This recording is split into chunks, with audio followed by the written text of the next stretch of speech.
Hello. I'm really bad at speaking and I don't have a script for this, so please bear with me. I wasn't commissioned or anything. Anything I draw for my friends is usually free. I've never commissioned anyone in my life. So I'm drawing this for my friend, and by the time I realized, hey, I should record this, I'd already made the line art. So right here I'm just coloring and showing my color process and how I get things done. Right here I forgot to draw the hand.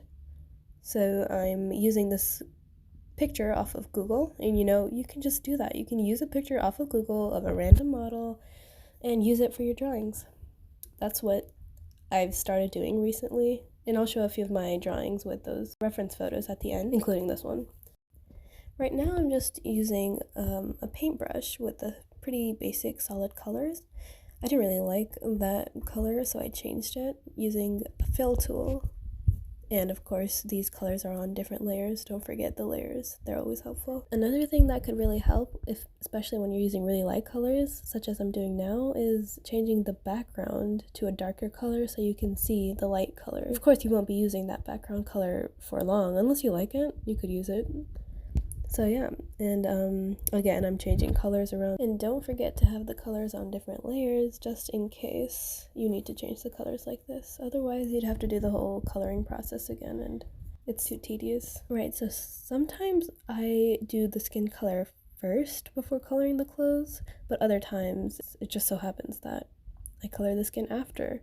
It really depends. You don't have to have an organized and a set way of coloring things.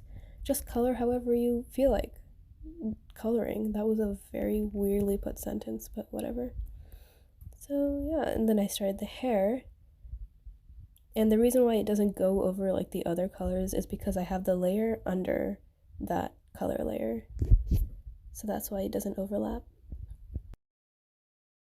Okay, now that I've finished coloring these basic colors, I'm gonna go to the face and color in all the white areas.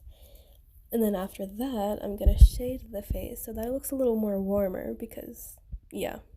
Oh, here I already started warming. That sounds weird. Made it look warmer, like redder, more natural, but I realized I didn't like the skin color. So basically, I just changed everything, the whole skin color thing again, on the same skin color layer. And again, that is under the white layer because I had that on a separate layer, so it doesn't really affect the white color. And then I started, giving the face some more vibrance and making it a little red.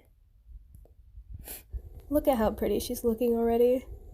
See, color is everything, really. You'll see soon that the base colors, the green clothes, the hair and skin and stuff, after adding more colors and like rendering, as most artists call it, it just looks better for some reason. Our eyes just like that better because lighting and shading and the use of other colors besides just flat colors just look better. They're more complicated, and our brain loves complicated looking stuff and not flat colors because that's basic. And honestly, it doesn't even have to be really precise or anything either. Like right now, I'm just adding random colors that associate with the base color just anywhere where I want to. Like, you see this? This makes no sense whatsoever. My fingers are just tapping away.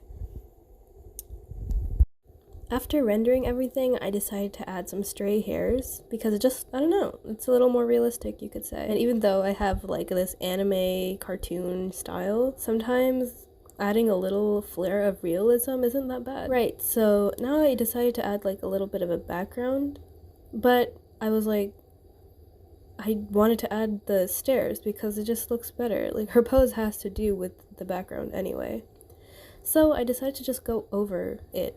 And I don't think that the photographer is gonna come after me for this, so hopefully they don't. But yeah, otherwise I think it's fine to use references like this off Google. And I'm not technically, I guess you could say I'm tracing, but I personally don't think I'm tracing. I'm just practicing my skills for the future. And it's okay to have that kind of mindset. You don't have to be afraid, oh no, I'm tracing over this stuff, someone else's picture or someone else's art. I think it's fine to do it as long as you give them some sort of credit. I did not take that photo, and don't know who the model in that photo is. I'm just using it for reference for this photo, for this drawing, I mean, because why not? I learned how to draw this kind of pose thanks to the photo, so yeah. Thanks, random photographer. Pretty good at photography, not gonna lie. The way the angle of the camera is angled so interestingly. So yeah, here I'm doing overlay. That's when you add like a random color, whatever you want. I did yellow. You could see the difference between the blue and the yellow. Then there's green, purple, and whatnot. And you just press overlay and it just does this. I don't exactly know how to explain what it does. Just think overlay kind of blends the background and the character in, even if you don't have the same kind of color scheme. Now I'm just adding like my name to kind of watermark that this is my art, and now I'm kind of highlighting things like her clothes, her hair, her eyes too. Eyes always need to be shiny in my opinion, although it depends on the kind of character. Okay, so here I had it white at first, right? Now I'm adding a little bit more color of how it would match her hair, because I don't think you can just make it white, the lighting, unless the light is very close, and it is white indeed. And here I'm adding some shade on the bottom and to the sides and in general wherever I believe her shadow is falling. And here it is, the final piece.